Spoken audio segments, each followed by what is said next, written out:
Адаханды азыр жөн эле күнөөлөйт. 275 гектар жерди берип койгон. Берген менен Адахан бергенден бери 20 жылга жакын убакыт болду. Бирөө келип чек араны басып келип ок аттыбы? Бирөө келип үйдү таладыбы? Эмне кылды?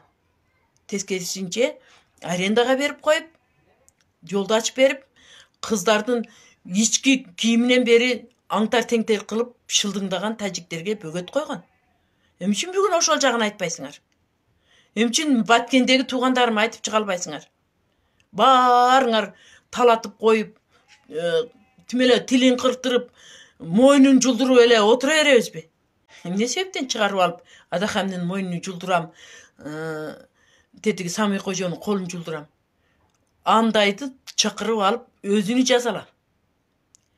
Ошол сага аброй алып келген жок ошолор, ошол сөздү айтуу менен. Сенин деңгээлиңди ого бетер түшүрүп,